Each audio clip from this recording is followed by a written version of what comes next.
امرؤ القیس جو شاعر گزرا ہے نا، جسے مجنو کہا جاتا تھا، لیلا مجنو کے قصے بہت سنے ہوں گے نا، تو وہ کیا کہتا ہے امرؤ القیس کہ میں لیلا کے گھر کے گرد سے جب گزرتا ہوں، دیکھو عقلی محبت کیا کہتی ہے، بھئی لیلا کو نکاح کا پیغام بھیجو،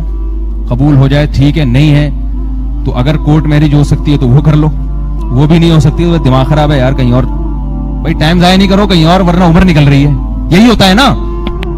بھائی۔ اگر مجنو میں عقلی محبت ہوتی لیلا سے، جذباتی نہ ہوتی، تو مجنو کیا کرتا، لیلا کو نکاح کا پیغام بھیجتا، کبوتر کے ذریعے مس کالیں تو وہ کہیں دے چکا تھا۔ پہلے زمانے میں کبوتر جو مس کال کیے تھے نا، وہ بغیر خط کے جب پہنچ جائے تو وہ مس کال سمجھا جاتا تھا، اگر کبوتر پہنچ گیا محبوبہ کے پاس خط کے بغیر تو یہ کیا سمجھا جاتا تھا، یہ مس کال ہے۔ کئی مس کالیں بھی تھی، کئی خطوط بھی بھیجے، بھائی مان گئی ٹھیک ہے، ابا کو بھی سمجھا لیا، کورٹ میرج کی کوشش بھی کر لی، نہیں ہو رہی، چھوڑو یار عمر نکل رہی ہے کہیں اور کرو، ایسا ہی کرتا نا مجنو۔ مجنو نے ایسا نہیں کیا، مجنو کیا کہہ رہا ہے، یار لیلا تو مل نہیں رہی، تو اب میں کیا کرتا ہوں، امر من الدیاری دیاری لیلا، لیلا کے در و دیوار کے گرد چکر لگاتا رہتا ہوں، حالانکہ ملنے والا کچھ بھی نہیں ہے وہاں۔ پہلے زمانے میں ایسا نہیں ہوتا تھا کہ وہ باہر بھی آئے، پہلے زمانے میں تو آپ گیٹ کے اندر رہیں اور ہم گیٹ سے باہر رہیں گے، حیا تھی نا، پردہ تھا۔ تو کہہ رہے کہ میں لیلا تو نظر آ نہیں رہی، تو در و دیوار تو نظر آ رہے ہیں نا لیلا کے، امر من الدیاری دیاری لیلا، لیلا کے در و دیوار کے گرد میں گھوم رہا ہوں، اقبل ذل جدارا و ذل جدارا، کبھی اس دیوار کو چومتا ہوں کبھی اس دیوار کو چومتا ہوں، وما حب الدیاری شغفن قلبی، لوگوں ایسا پاگل نہیں ہوں کہ دیواروں سے محبت کر رہا ہوں، کیونکہ لوگ پوچھتے ہیں تو اینٹوں سے محبت کر رہا ہے، سیمنٹ بجری سے، تو دیوار کو چوم رہا ہے، کبھی اس دیوار کو چوم رہا ہے کبھی اس دیوار کو، اور ایسے ایسے گولے گھوم رہے ہیں، تو پاگل ہے تو اینٹوں سے محبت کر رہا ہے۔ کہہ رہا ہے اتنا پاگل نہیں ہوں کہ اینٹوں سے محبت ہو، ولیکن حب من سکن الدیارا، ان دیواروں کے پیچھے جو محبوب رہتا ہے اس کی محبت اتنا جوش مار رہی ہے کہ ان دیواروں کی نسبت چونکہ ان محبوب کی طرف ہے، محبوب نہیں مل رہا تو دیواروں سے محبت میں دیواروں کو چوم رہا ہوں، دیواروں سے محبت ہے مگر کس وجہ سے، اس کی نسبت کس کی طرف ہے، لیلا کی طرف ہے۔ تو جب اس کی کوئی عقلی لاجک ہے تبھی تو لوگ پاگل کہتے تھے مجنو کو، بلکہ مجنو کا تو مطلب ہی پاگل، تو پاگل ہو گیا، سٹھیا گیا، بھی دیواروں سے کو چوم رہا ہے۔ لیکن جس کو اتنی محبت لیلا سے ہو گئی کہ وہ دیواروں کو چوم رہا ہے، اس لیے کہ اس کی نسبت کس کی طرف ہے، لیلا کی طرف، تو وہ لیلا کے کبھی حکم عدولی کرے گا؟ اللہ کہتے ہیں کہ میں نظر نہیں آتا مگر میرا ایک گھر ہے جس کو میرا گھر کہا جاتا ہے، اس میں نہ صوفے ہیں نہ ایئر کنڈیشن ہے، اس میں اب سعودی عرب نے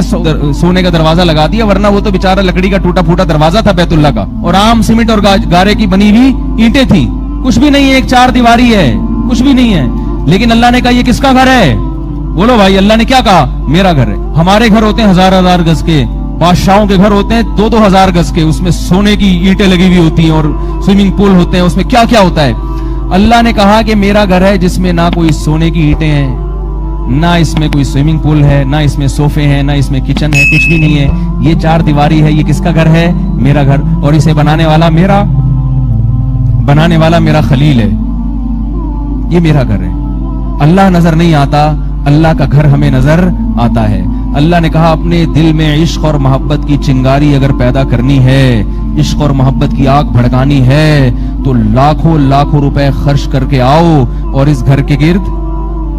چکر لگاؤ اور اس کی دیواروں کو چومو۔ ہم بھی بیت اللہ کی دیواروں کو چومتے ہیں، حجر اسود کا بوسہ لیتے ہیں، غیر مسلم سمجھتا ہے یہ پاگل ہو گئے، ان کی ایک مذہبی رسم ہے، مذہبی رسم نہیں ہے بھائی۔ اس گھر کی نسبت اگر خالق کائنات کی طرف نہ ہوتی، اس گھر کی ویلیو ہماری نظر میں 4 آنے کے برابر بھی نہ ہوتی۔ اس سے اچھے گھر تو ہم اپنے گھروں میں چھوڑ کے جاتے ہیں،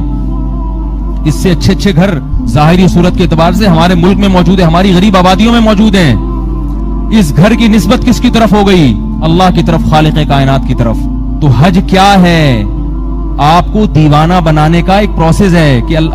اپنے اندر جذباتی محبت پیدا کرو، جذباتی۔ لہذا جو لوگ زیادہ جو ہے نا وہ اپنے ایک مخصوص لباس میں گھومتے پھرتے ہیں اور ان کو جو ہے نا وہ ہر وقت اپنی ایک پرسنالٹی کا خیال رکھتے ہیں، ان کو حج کرتے ہوئے بڑی شرم آتی ہے۔ وہ کہتے ہیں یہ 2 چادریں کیسے؟ احرام میں آپ کو پتا ہے کہ جب طواف کرتے ہیں پہلا، اس میں بازو ننگا رکھنا پڑتا ہے، بازو ننگا رکھنا، مرد کو سر ڈھانپنے کی اجازت نہیں ہے، کیونکہ عام حالات میں مرد